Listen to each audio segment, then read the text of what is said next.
चलिए फ्रेंड्स, शुरू करते हैं आज का अपना वीडियो। आज के इस वीडियो में आपको बताने वाला हूँ हाफ ईयरली एग्जामिनेशन 2021 के लिए काफ़ी महत्वपूर्ण क्वेश्चन जो कि आने वाले एग्जाम से आपके हाफ ईयरली के लिए काफ़ी महत्वपूर्ण होने वाले हैं। अगर आप क्लास 10th में हैं और दे रहे हैं हाफ ईयरली एग्जाम तो फ्रेंड्स एक बार इस वीडियो को जरूर देख के जाना। अगर आपको 80/80 यानी कि आपको अगर 100% आपको अपने मार्क्स चाहिए, यानी कि पूर्णांक इनके 100 नंबर का आपका पेपर रहने वाला है। अगर आपको 100 में 100 चाहिए तो फ्रेंड्स एक बार इस वीडियो को जरूर देख के जाना।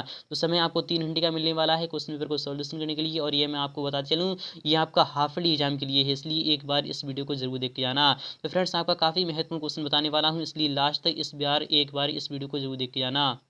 तो फ्रेंड्स आपके सामने पहला क्वेश्चन आ चुका है, काफ़ी महत्वपूर्ण है। यहाँ पर क्या है, अर्धवार्षिक परीक्षा के लिए महत्वपूर्ण प्रश्न है, यानी कि आपको जितने भी क्वेश्चन बताऊंगा वो सभी आपके लिए काफ़ी महत्वपूर्ण होने वाले हैं। तो पहला क्वेश्चन आ चुका है, रिक्त स्थान आपको भरना होगा। इनकी क्या करना है, आपको रिक्त स्थानों की पूर्ति करना है। फिर इन द बैलेंस आपके सामने आ चुके हैं।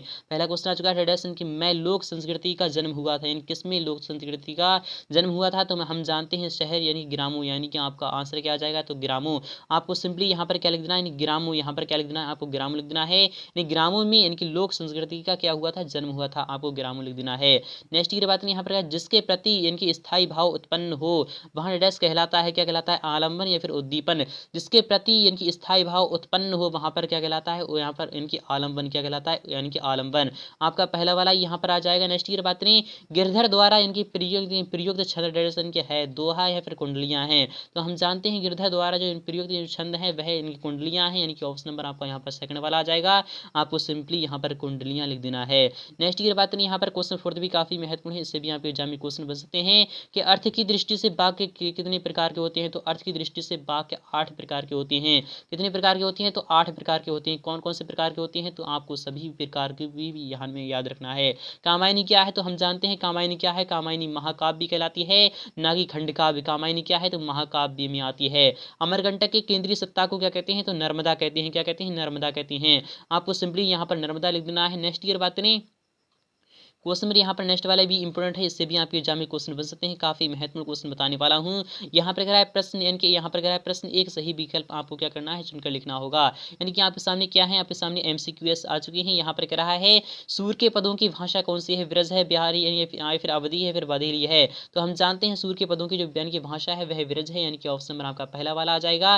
नेक्स्ट की बात नहीं, कहा यहाँ पर कह रहा है यानी कि सूर सागर का सबसे यानी कि चर्चित प्रसंग कौन सा है, ब्रह्म गीत है, फिर ब्रह्म गीत आंसर है। तो आप यहाँ पर क्या आ जाएगा, या फिर आपका ब्रह्मगीत यानी क्या है, तो आपको बताना है। काफी महत्वपूर्ण, इससे भी आपके एग्जाम में क्वेश्चन बन सकते हैं। यहाँ पर कह रहा है आपका नाम, यानी कि आपका नाम, यहाँ पर वाजरा, यानी कि वाजरा तो नहीं है, किसने कहा था, तो यह रामचरण से कहा था। किसने कहा था, रामचरण से, यानी कि सेकंड वाला ऑप्शन आपका यहाँ पर राइट हो जाएगा।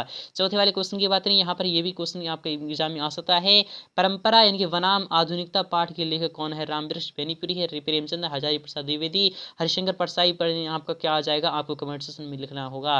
स्वामी विवेकानंद से इनके से मानिए यहाँ पर कह रहा है मार्गरेट की पहली भेंट हुई थी, किसकी हुई थी, इंग्लैंड में या फिर अमेरिका में, जापान में, भारत में, तो इंग्लैंड में हुई थी।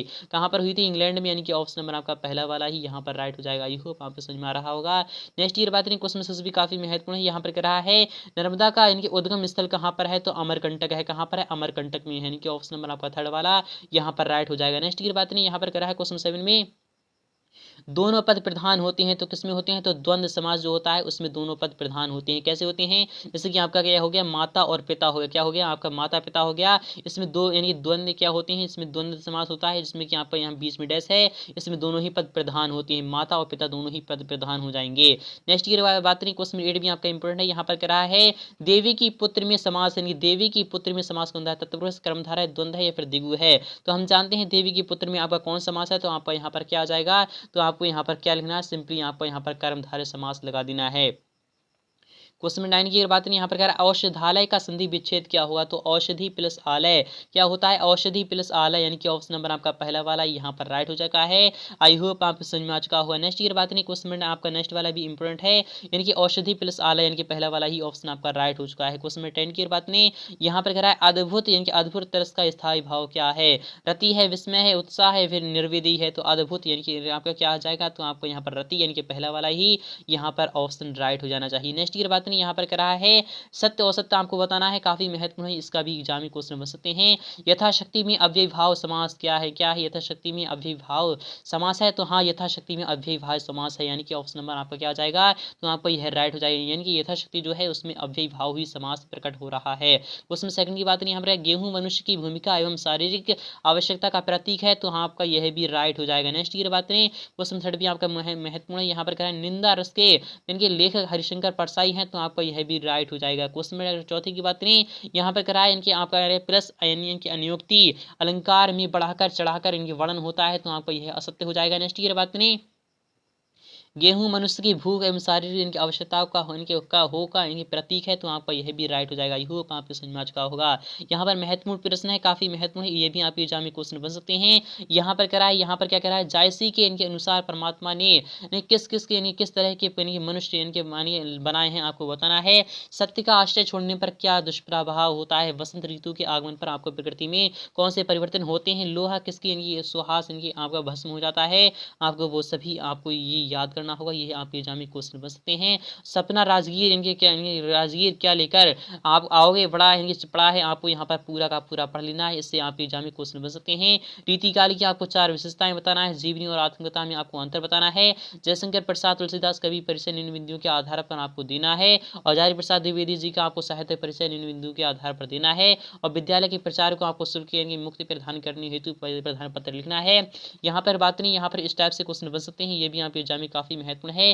प्रश्न एक सही आपको विकल्प चुनकर लिखना होगा, यह क्वेश्चन भी आपके एग्जाम में आ सकता है। सूरदास भक्त किसके हैं? तो यह कृष्ण जी के हैं। किसके हैं? तो कृष्ण जी, यानी कि ऑप्शन नंबर आपका पहला वाला आ जाएगा। सूरदास किसके भक्त हैं कि कृष्ण के हैं। नेक्स्ट की बात नहीं, जो नेत्रों से दिखाई न दे इनके के लिए क्या शब्द कहा गया है? अगोचर कहा गया है। किससे क्या कहा जाता है? तो अगोचर पहला वाला ही ऑप्शन आपका राइट हो जाएगा।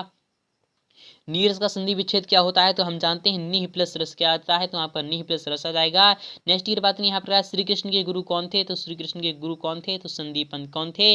संदीपनी थे, यानी कौन थे? संदीपनी, यानी कि ऑप्शन नंबर आपका फोर्थ वाला यहाँ पर राइट हो जाएगा।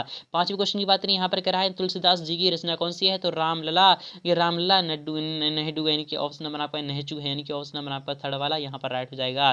छठे क्वेश्चन की बात नहीं, यहाँ पर संस्कृतियों की यात्रा प्रारंभ होती है किससे होती है? नर्मदा की उद्गम से होती है, यानी कि ऑप्शन नंबर आपका यहाँ पर ट्रेन के क्या आ जाएगा? नर्मदा की आपको उद्गम से आ जाएगा। क्वेश्चन 7 की बात नहीं, यहाँ पर क्या है, मार्गरेट इनके एंजिया वेथ नोबल नाम किसका है? तो यह भगनी इनकी निवेदिता का है, तो आपको ये भी एग्जाम में क्वेश्चन रट लेना है, आना ही आना है। समाज के कितने भेद होते हैं? तो समाज के 8 भेद होते हैं, आपको याद भी रखना होगा। नेक्स्ट की बात नहीं, यहाँ पर श्री कृष्ण के इनके सुन वचन अर्जुन इनके अर्जुन क्रोध से जलने लगे थे, कौन सा रस है? तो आपका यहाँ पर रौद्र रस यहाँ पर प्रकट हो रहा है।